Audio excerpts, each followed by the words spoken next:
Hello दोस्तों, नमस्कार, जय हिंद। यदि हमको टिटनेस हो गया है तो इसके क्या लक्षण होते हैं, हमको कैसे मालूम चलता है कि हमको टिटनेस हो गया है या फिर हैजा हो गया है, तो हमको कैसे मालूम चलता है, इसके क्या लक्षण होते हैं और ये किन कारणों से होता है।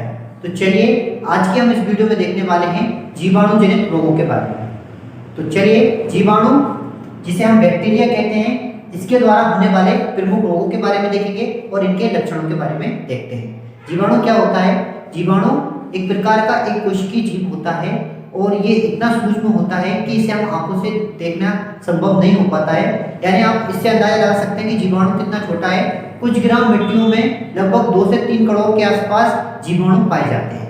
चलिए तो हम जीवाणु जनित रोगों के बारे में देखते हैं। पिछली वीडियो में हमने विषाणु या वायरस जनित रोगों के बारे में देखा था, जैसे एड्स और पोलियो, कोरोना, ये सब वायरस जनित रोग होते हैं। और इस वीडियो में हम देखेंगे जीवाणु यानी बैक्टीरिया जनित रोगों के बारे में। जीवाणु जो होता है विषाणु से अलग होता है। तो सबसे पहले हम बात करते हैं जीवाणु के द्वारा होने वाले प्रमुख रोगों के बारे में। तो जीवाणु के द्वारा कौन कौन से रोग होते हैं? एक होता है हमारा टिटनेस, दूसरा होता है हमारा हैजा, फिर होता है टाइफाइड और शेरो। ये प्रमुख क्या है? जीवाणु यानी बैक्टीरिया जनित रोग होते हैं। अब हम इनके लक्षण को देखते हैं। चलिए, जो टिटनेस जब व्यक्ति को होता है तो क्या होता है, उसके लक्षण क्या होते हैं, ध्यान से समझिए।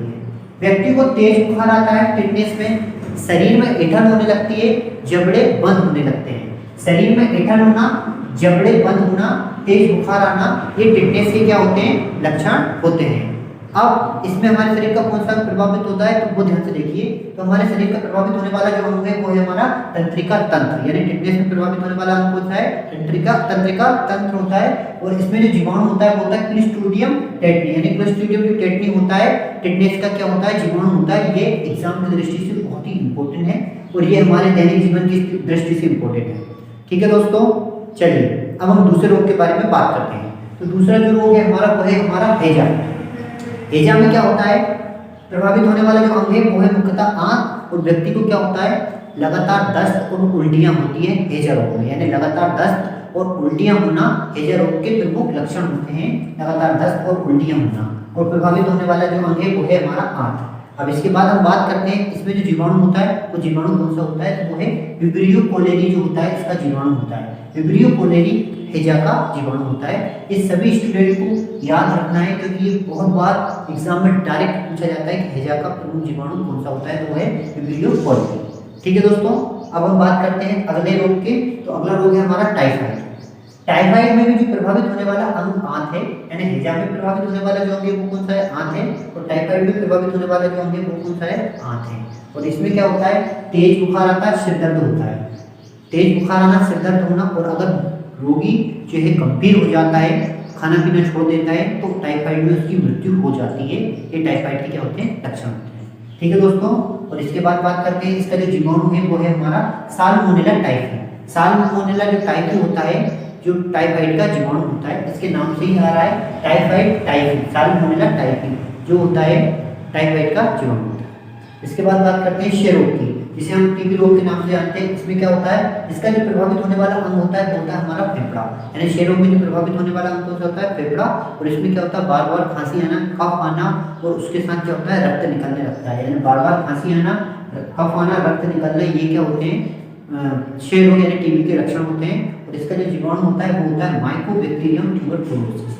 माइकोबैक्टीरियम ट्यूबरकुलोसिस जो होता है इसका जीवाणु होता है क्षय रोग का। ठीक है दोस्तों, अब हम बात करेंगे कुछ और जीवाणु जनित रोगों के बारे में। तो चलिए आगे देखते हैं। हमारा अगला रोग है निमोनिया। निमोनिया में क्या होता है, ध्यान से समझिए। निमोनिया का जो लक्षण होता है वो होता है तेज बुखार आना, फेफड़ों में सूजन। यानी कि तेज बुखार आना और हमारे फेफड़ों में सूजन आना, ये निमोनिया के प्रमुख लक्षण होते हैं। और निमोनिया में जो प्रभावित होने वाला जो अंग होता है वो होता है हमारा फेफड़ा। निमोनिया में प्रभावित जो होने वाला जो अंग होता है वो हमारा कौन सा होता है? फेफड़ा होता है। और इसमें जो जीवाणु होता है उसका नाम है डिप्लोकोकस निमोनिया। डिप्लोकोकस जो निमोनिया होता है इसका जीवाणु होता है निमोनिया का। और इसमें तेज बुखार आता है और फेफड़ों में सूजन आती है। ठीक है दोस्तों, अब हम बात करते हैं अगले रोग के बारे में। अगला रोग है हमारा डिप्थीरिया। जो डिप्थीरिया होता है इसमें क्या होता है? ये डिप्थीरिया जो होता है वो हमारी सांस नल से संबंधित होता है। हमारे मतलब हमको सांस लेने में प्रॉब्लम आती है, कठिनाई आती है। ये क्या होता है? सांस लेने में कठिनाई आती है, दम घुटना, इसका क्या होता है, प्रमुख लक्षण होता है डिप्थीरिया का। और आपने सुना होगा इस बार जो कोरोना रोग होता है वो श्वास नाल से संबंधित होता है, तो इसका जो जीवाणु होता है डिप्थीरिया का, ये भी क्या होता है, कोरिनी। इसका जो जीवाणु होता है इसका नाम क्या है, कोरिनी बैक्टीरियम डिप्थीरी। कोरिनी बैक्टीरियम डिप्थीरी जो होता है हमारे डिप्थीरिया का क्या होता है, प्रमुख जीवाणु होता है।